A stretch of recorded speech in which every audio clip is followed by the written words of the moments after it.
What's up, everybody? Welcome to Move the Sticks. DJ Bucky back together. Buck, how you doing, man? Man, I'm good. No complaints, DJ. We're getting to it. We got another week before things kick off, and I am excited about it all. All right, we're going to go first year, second year. Again, we're kind of working our way through the entire league. Today we have AFC North, NFC North.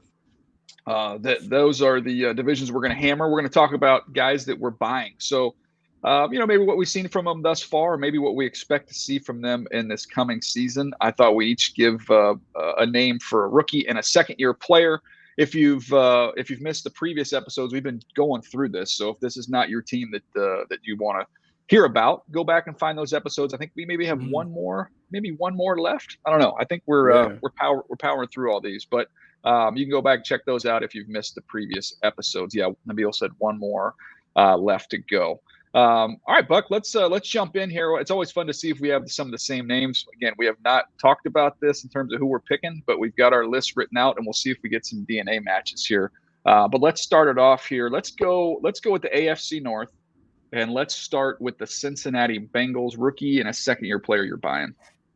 Ooh, man, this should be easy because normally when you go with a Super Bowl team, you want to take the first round pick because you expect him to be able to contribute right away. So I'm going to go with Daxton Hill, first round pick from Michigan. You understand the situation that they're dealing with Jesse Bates, franchise tag. We don't know what that's going to look like if he's a one-year wonder. So already start grooming his replacement. And that's Daxton Hill. And while you're grooming him, you can put him in a role where he can play nickel, he can play dime, he can play in the deep post. He can do a lot of different things for this defense. I think I'll have a lot of fun moving him around and use him as a chess piece. Yeah, DNA match. I went the same. And it wasn't just, hey, this is the first round pick. I actually really like Daxton Hill and his fit there. And one of the things that I think is interesting is you scout for your division. We talk about it all the time. And this is a rugged, rough division, even though they're throwing the ball more than maybe they have in the past. But still, when you're going to line up and you're going to play against that Baltimore run game, you're going to play against that Cleveland Browns offensive line and their run game, you're going to play against Najee Harris. Buck, your back end guys better be able to tackle. Now, we talk about all the different places you can line him up. He can play in the nickel. I think he can play outside if you wanted to play corner outside. He can play in the post. But one thing you better do, not only you got to cover, you better tackle in this division. I think his toughness, I think that's a good fit, a good DNA match for that division. Absolutely. His toughness is essential, and he is a great fit for how they want to play in the back end. Very solid defense. He's a very solid overall player with a really well-rounded skill set. All right, give me your second-year player you're buying here. Well, the easiest guy to buy would be Jamar Chase. When you see people talk about him being the third best wide receiver in football, you know he is legit. So I want to see what he does for an encore. I think he surprised everybody in terms of just his sheer dominance right out the gate. I think we knew he was a really good player, but maybe some people were spooked by the preseason and some of the drops that showed up. Yeah, make no mistake, this dude is a talented player. But what I want to see if he's not only a tier one player, but is he what we call like one of those rock stars at the position? He's shown flashes of being that. I want to see what he does now that everyone has kind of circulated the tape, and he will begin to see coverage directed in his way. Yeah, I mean it's hard not to buy what he's doing. I don't even think he's scratched the surface. That's the crazy thing. As good as he's been, as productive as he's been, that's an easy one. I'll just throw in another name though. Is Joseph Osai to me. It is an interesting one coming off of an injury. Somebody that's got big time juice and burst. Thought he was a little bit stiff coming out, Buck, but they've had a nice run of pass rushers. And you look at teams, and we always talk about the Steelers and how they evaluate receivers and how they have a long history of making those guys work. Cincinnati Bengals sneakily have done a good job of not only developing their own pass rushers, but going out and obviously with Trey Hendrickson, finding them on the free agent market and making good moves there. So they've got a good feel for that edge rush position. Yeah, I mean it's a team that it's funny how quickly the roster flipped and how we talk about them being very talented. A Super Bowl appearance would do that. But more importantly, I would say Zach Taylor's culture and the environment that he's created in Cincinnati has made it where you need to pay attention to the Bengals because I think they're legit. All right, let's go Pittsburgh Steelers. Pittsburgh Steelers. People will talk about the quarterback, but I'm going to go beyond the quarterback. I'm going to go and look at George Pickens. And the reason why George Pickens is a player to keep an eye on is because there's a lot of uncertainty in their wide receiver core. Chase Claypool, Deontay Johnson, both are angling for big contracts. And so we know the Steelers not ever been trying to play a wide receiver 20+ million a year. So how quickly can George Pickens move into the rotation and become a key contributor? This is a very talented player, a guy who is hindered by an injury. Let's see if he's the next second-round pick to kind of flourish in a Steelers uniform. Yeah, it's funny with him. He was my pick as well. I put Pickens down. And sometimes you're buying because you expect big things. Sometimes you buy a stock just off intrigue. Like, I don't know. I don't know if any of us know. We've seen the flashes, we've seen the glimpses, and sometimes we see that, manifest itself in a big time player. Sometimes you could get a little bit of a bust risk there. But I'm buying Pickens purely on intrigue, and I'm going to give the Steelers the benefit of the doubt, as I just mentioned. They've done such a good job at the wideout position, and this gives them a bigger frame guy to go along with Chase Claypool. Those are two power forwards that they can throw out there along with Deontay Johnson. So I like the fit. I'm not necessarily saying I think this is a home run player who's going to, tear it up, but I'm intrigued, Buck. That's why he's my pick. Yeah, I'm intrigued. The other guy I'm intrigued by is DeMarvin Leal. I like him a lot coming out of Texas A&M. Typically, those guys tend to work out for the Pittsburgh Steelers. They do a good job with the model. They understand exactly what to do when it comes to getting their guys ready to play. All right, you're two. So let's go Pat Freiermuth, the tight end from Penn State. Nice. He's a guy, big body playmaker, guy that's in that Heath Miller mode. I think he has a chance to be a productive pass catcher. I would keep an eye on him being able to get it done. All right, this is low-hanging fruit, but I'm going to do it because of the theory that I have to go along with it. Think about what Najee Harris did last year. And if you think about it, with a quarterback who is two things. Number one, Ben Roethlisberger was not a threat to run, obviously, right? So you didn't have to account for the extra guy in the run game. So that's the first thing. The second thing you have to remember is if you think about Ben not being able to vertically push the ball down the field, you're going to have a crowded box. You're bringing more people closer to the line of scrimmage. So when you think about Najee Harris going into year number 2, and you have an opportunity to maybe scare some of those safeties back a little bit with more of a vertical passing game, you start with that. And then you also have the threat of the quarterback being a run option. So you want to run some zone read stuff, either if it's Trubisky who wins the job, or whether or not you end up getting the rookie out there who wins the job. To me, I think you're in a pretty good spot there, whether it's Pickett or Trubisky. You have to account for the quarterback in the run game. That's why I think Najee takes it up a level. He certainly does take it up a notch. They need him to be a big factor because you want to alleviate all the pressure on whichever quarterback is in play. Najee Harris has to be a big factor. And look, he did everything last year. I kind of likened him a little bit to a Le'Veon Bell, but a different stylistic player. He has to be one of those guys that maybe has 1,000 and 100,000 rushing yards, 100 catches, someone that stabilizes this offense while the quarterback grows into it. All right, I'm going to go Cleveland Browns next here, Buck, and I'll lead us off. I'm going to look at Alex Wright, edge rusher out of UAB, one of the more intriguing guys, somebody that's name popped up a lot, got his name brought up to me by a bunch of guys around the league who were intrigued by kind of the length, the size, the ability to go inside, outside as a rusher. Kind of a unique player. And I think the Cleveland Browns, they're looking for another complementary piece there to Myles Garrett. I think he can provide that. So I'm big on Alex Wright trying to make an impact here. And then I'll go JOK as a second-year player just because, again, he was phenomenal when he was on the field last year. One of the best rookies in the league. Obviously everybody knows the story. He falls in the draft because there was some concern about a heart issue or heart test. All that's been alleviated, and then the Cleveland Browns end up stumbling into an unbelievable value with him where they got him. Yeah, unbelievable value. And you think about value, I'm going to go back and talk about the rookie that I expect to have a significant contribution. I'm going to go with David Bell because I think he's a valuable player. I think he's a value pick. I think he will outplay his draft status. Just a very productive player. And when I think about this offense and what they need rock-steady players. And so he's an outstanding route runner. I think he's going to be a big part of what they do. And then when I go to their offense as a second-year player, how about Anthony Schwartz, wide receiver from Auburn? Little light in the britches, but man, he is fast. And so if I talked about David Bell being kind of a chain mover, they need someone that can take the top off the defense. I think Schwartz is going to be someone that can do that. With Amari Cooper entrenched as the number one, the more weapons that you can have around him, the better he will perform. I expect that to happen with those two guys stepping up.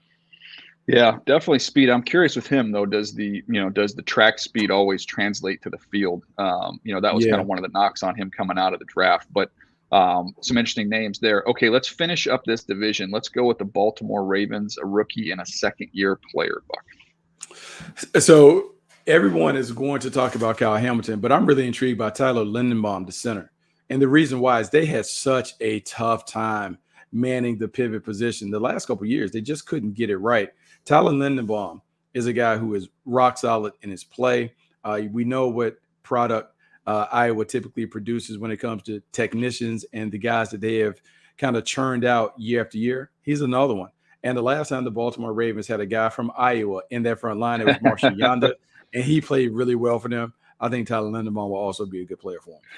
Yeah, I mean, look, again, good players just kind of make their way to the Ravens in the draft. They kind of fall there. I'm going to go down the line a little bit, and I'm going to go with history repeating itself with the Ravens getting a tight end in Isaiah Likely. And if you look at them kind of getting guys in pairs, they've done this forever. And everything I heard out of the mini camps was Isaiah Likely was making plays. Another one where, once again, Buck, if you ended the season, like going into that Senior Bowl, I think I had him as the number 1 or number 2 tight end in the whole draft. Senior Bowl, he's a little inconsistent, drops a couple balls. Then you go to the testing portion, doesn't necessarily test as explosive as you'd think. You go back to the tape, it's one explosive play after another. I'm talking 90-yard touchdowns type explosive plays. And then now we get back on the grass. What do you know? He's good at football. So the Ravens have a way of being able to kind of block out the noise in the spring, and it's benefited them for 20-plus years. And I think it's going to benefit them again here with Isaiah Likely. You look, it's funny because I actually love what they're doing to their offense. I think they're doubling down on Lamar Jackson's best years. As much as everyone wants them to spread it out and put fast guys on the field, they've been better when they've had bigger guys on the field. I think you and I have talked about it. When you put the small guys on the field, you kind of neutralize his advantage as an athlete. Now you get the bigger linebackers and safeties on the field to match up with the tight ends and backs. Advantage Lamar Jackson. But out of that, the second-year player that we have to watch is Rashad Bateman, because Rashad Bateman is the number 1 receiver. And people are complaining about their inability to attract receivers. Well, this is what they do. They are the army of the National Football League, meaning they're going to run the football. They're going to do it. So the guys that are playing wide receiver, they have to know that coming into it. It's not about the number of catches. It's about the yards per catch that you have to watch. Rashad Bateman could be a guy who doesn't really wow you with the number of receptions, but I think his receptions, his catches will be key and they'll be pivotal. So look for him to really stand out as a number 1 receiver. Yeah, there was really only one choice. You had to go with Rashad Bateman because the runway's been cleared and there's really kind of, I don't know that there's a great fallback plan there. If he doesn't have a great year, their receiving core is just kind of, there's nobody in there that can really scare you. And with the way they run the football, with the way they've loaded back up on the offensive line, the tight end position, you're going to get one-on-one opportunities. You're going to get a chance to make big plays down the field. I don't necessarily need him to catch 100 balls, Buck, but I'd like to see him average 18 yards a catch. To me, DJ, that is perfect. That is a perfect way for it to look. He needs to be that guy. That guy can make big plays, can stretch the field. You load it up. It's 10 guys in the box. He's out there by himself working one-on-ones. Outstanding route runner. I expect him to win. He needs to put big numbers for them. All right, before we take a break and we get over to the NFC, I got to get your thoughts real quick. As somebody who's been in more than a few Twitter spats in his day, Buck, I need your thoughts on Lamar Jackson and Bernard Pollard in the most bizarre Twitter feud that I can remember. Look, it's interesting that Bernard Pollard will. It's not interesting that he would make a comment, but man, the heat that Lamar Jackson went back and forth. And look, man, it's one of those things. Like Lamar Jackson is obviously feeling the pinch, but I feel like some of this he brought upon himself. I think they could have negotiated this deal the entire offseason. If that is what your desired goal was, to get a deal done, I don't know why you don't do that early. So now you're hearing all the noise and all the voices as the training date draws closer. He just has to lock in and focus. And I don't mind a good verbal or Twitter spat, but I think for him, man, there's no need to engage in it. Like the people that like you. Those who don't, we're never going to like your style at the quarterback position, so you can't change him. He just has to be the best at what he is. But I would say lay off the Twitter, leave this alone. Yeah, the funny thing is, there was kind of some merits to what he was saying. Yeah, That none of the big time wideouts are going to go want to play. And I don't think they don't want to go that's play with Lamar true. Jackson. They don't want to play It's in that true. offense. Why? I Yeah, wouldn't want, if I was a receiver, I want to go play in that offense and watch you turn around and hand the ball off. and that's why I say they're Army. Those guys that want to be there, they're doing it for a bigger cause, a bigger reason. You've been enlisted to come and perform and do your 4 years for the Baltimore Ravens. And part of that is you're going to block a lot. You may catch a handful of passes, but this offense is one that is run-based. And they have been at their best when they run it, and they run it with big bodies on the field. So wide receivers have to know. That's just one of the deals. Yeah, and when you throw it, it's gonna build inside out. It's at its best when it's building inside out, working the tight ends, working the middle of the field, and then again, to me, it's you're hitting slants on the outside and you're hitting over the top explosives. After you've run the ball really well. That's just, and it works. That's good. The good thing for the Ravens is they don't need a $25 million receiver. They don't. No, Not the way they play. They don't need it. So like anyway, a lot of money, save a lot of money, a lot of effort, just going in and digging in the garbage bin to find wideouts and make it happen. Yeah, they can invest those dollars elsewhere. All right, we're going to take a quick break. We're going to come back and we're hit the NFC North. All right, Buck, let's jump into it here. Green Bay Packers rookie and second-year player. All you. Okay, so the easy money would be Christian Watson, the wide receiver. Let's go beneath there and go Romeo Dubs from Nevada. Yeah, hearing the reports of people talking about him, like he made a solid impression on officials inside the building in terms of the way that he got down in the offseason program and OTAs. And so when you think about how they have to play, everyone will talk about the veterans, Randall Cobb and Sammy Watkins and Alan Lazard. One of these young guys is going to have to step up and emerge. I'm hoping on Watson, but Dubs could also be a guy that steps up. All right, I like that one. Vertical stretch receiver. I'm going to go with an offensive lineman and go Sean Ryan out of UCLA, who kind of fits. Again, I like guys that fit the profile where they've had previous success. And you look at Elton Jenkins with the versatility to be able to play any of the 5 positions. I thought in this draft, Sean Ryan was kind of one of those guys who can play tackle. A lot of teams thought he'd be best kick inside and play guard. I'm not so sure he couldn't play center. So you've got somebody with legit 5-position flex, and you've got a 17-game season. So whether or not he's playing early snaps, that's TBD. But I think at some point in time, he finds his way into the lineup to kind of plug a hole, and that can help you win a key game and can impact seeding and ultimately trying to chase a championship. It's guys like that, picks like that, with the versatility that really hit home. So that's my pick. How about second-year player? Second-year player, let's keep an eye on Eric Stokes.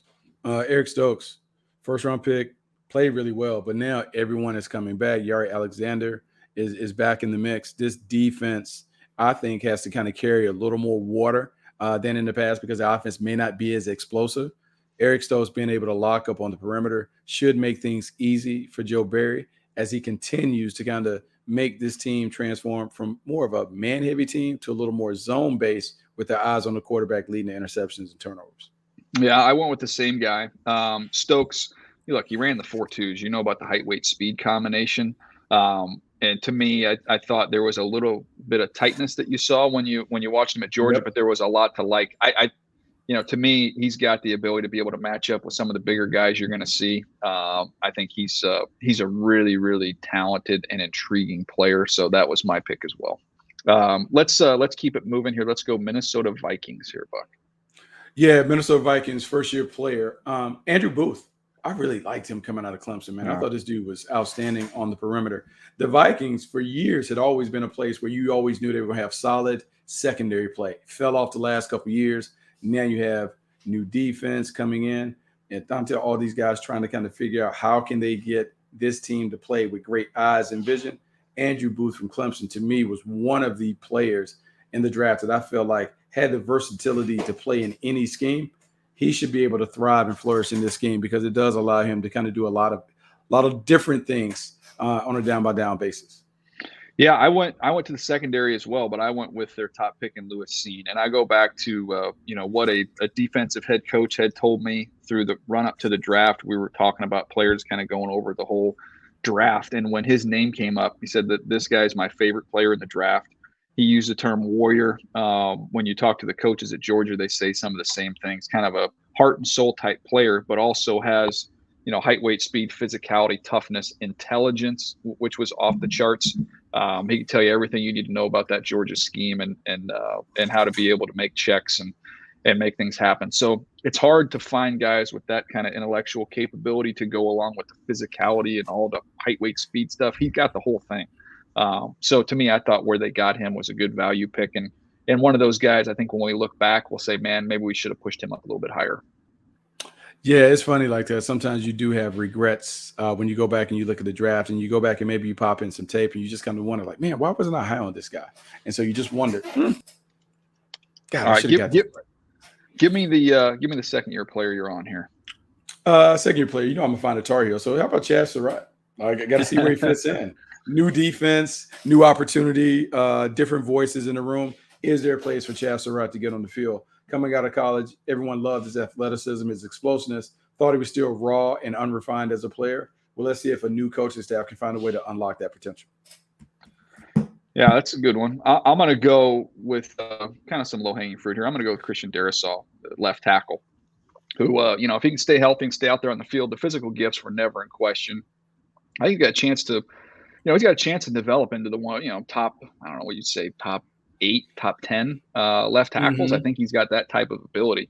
So stay healthy, stay out in the field. I know he's missed some time in the offseason, but get him back in there. I think there's a lot to work with, and that's that's something with this offensive line. You got to keep Cousins protected. We know when he's clean and protected, he can play at a high level. So I'm going to go with Darrisaw as one that's going to be key for them. Love it, man. I love it. All right, let's go Bears. Yeah, do the Bears here. Okay. Who you like? Okay, so the Bears, the top 2 picks that the Bears had, they're DBs. I could take either one of them. Kyler Gordon, Jaquan Brisker, either one of these guys, because when Matt Eberflus comes in, they're going to play really rock solid zone defense. They can keep their eyes on the ball. They can float to the ball, and they can make plays. And he also wants guys on the perimeter that can tackle. Both of these guys can do it. So I have my eye on both of their top 2 picks. Yeah, I went with Brisker. That was my choice. And again, I feel like the more we're seeing teams put secondary defenders in run fits, the more I think I value tackling. We always talk about if you can't cover, you can't play. Yeah, well, if you can't cover and you can't tackle, you can't play. Now you got to be able to do both, because they're going to isolate you. They're going to put you in run fits. And I think Brisker's ability to kind of play down low and using the blitz a little bit as well, he can be an impact guy. So that's my pick there. So we're both kind of thinking the same thing in that secondary. How about the second year player? I mean, it has to be Justin Fields. You just wonder what Justin Fields' future is going to be. And there's a lot riding on his performance this second year. And I would say that he's doing it without many weapons. And so can he rise above the challenges that he's facing and play at a level that allows you to kind of envision him becoming one of the top quarterbacks in the league? Odds are against him, but let's see how he performs in the second year. New offense. I feel like in some ways he's in a good spot, because maybe of all the second year guys, and I think some of it's just the situation that he finds himself in, I don't feel like the expectations are very high, for what he's playing with and kind of where they are as a team in this process. I feel like he's got a chance to come in there maybe without quite as much pressure as somebody like Zach Wilson, who they've loaded up around, and the expectations are that he's going to perform at a high level. So that's an interesting one. Khalil Herbert's the other one I'll throw in there, who was a bargain pick for them. I think he factors in, gets a little bit more of a role in their run game, but runs really, really hard. Tough kid. So that would be my choice if we're going to go away from the quarterback. Last team here, let's go with the Detroit Lions. Jameson Williams, wide receiver, Alabama. And the only reason why I'm intrigued is just to see, does he play this year? And if he does play, what does he look like? Coming off that knee injury, going into the draft prior to the injury, many wondered if he was going to be the first one to come off the board. His speed, his explosiveness, his ability to deliver these big plays, exactly what the Detroit Lions need. How soon do we get a chance to gaze our eyes on him and see what kind of production and performance he can deliver? Yeah, I like that one. I went with Josh Paschal because he's just one of my favorite players in the draft. Again, inside, outside, rush ability. I think 3-time captain, character's off the charts. I think he'll be able to find a role for this team right away. So you look at what they did with Aiden Hutchinson with their first pick. He's going to have all the eyeballs. Don't sleep on Josh Paschal finding a way to impact that team. He certainly has an opportunity to impact the team. Another guy who could be an impact player, second-year player. How about Aleem McNeil from North Carolina State, the defensive tackle who's super athletic. This defense plays hard. They give great effort. They have and exhibit great energy. Now they just need better performance. And second-year player that can grow up on the interior, McNeil is intriguing, man. One of the best, most athletic interior defenders that we saw in the draft process a season ago. Let's see if he gets better and kind of settles into his role for this team. Yeah, big man, big athlete. I'm going to go, again, Amon-Ra St. Brown. We saw the numbers he put up last year were excellent. I don't know if you saw Warren Sharp, our buddy, tweeted out the other day the stat, which I found intriguing. I think it was either after an incompletion on first down or basically no gain on first down. So 2nd and 10, the highest run rate in the league. I think the Lions were like number 1 or number 2. So it's almost kind of like you're just putting yourself in 3rd and long at that point in time. I think they're a little bit more forward thinking this year. I think they'll be a little bit more aggressive in the passing game. So as good as the numbers were last year for Amon-Ra St. Brown, I think he takes them up another notch and ends up being really kind of one of the really good young wideouts in this league. He is certainly a guy that you have to keep an eye on. I love the way he runs routes. I love his toughness. And I think he has a chance. He and DJ Chark, not necessarily household names on the national scale, but guys that are very productive, right system, you can see them really pop and explode. All right, there you go. There we have it. We made it through the AFC North and the NFC North. Anything you want to add here, Buck, before we get to this weekend? No, we're on a tight schedule. So, no, I think it was good. I love talking about all of these prospects and players and kind of forecasting how they can perform as rookies. Yeah, by the way, hot tip out there, do not try and pick up a glass mirror door by the top, because the plastic there, that's going to snap. And what's going to happen is when that snaps, it's going to drop on your toes, and it doesn't end well. Hence the reason why we're ending this podcast right now, because I got to go to the doctor. Anyways, Buck, it's good to see you, man. We'll be back together soon. I'm going to be out next week, kind of the last little breath here before the season starts. But Buck, you're holding it down. I believe we got JP, James Palmer, coming on the first episode. We'll have three episodes next week, so be on the lookout for that. All right, that's going to do it for us today. Appreciate, Nabil, all your hard work putting this thing together. We'll catch you next time right here on Move the Sticks.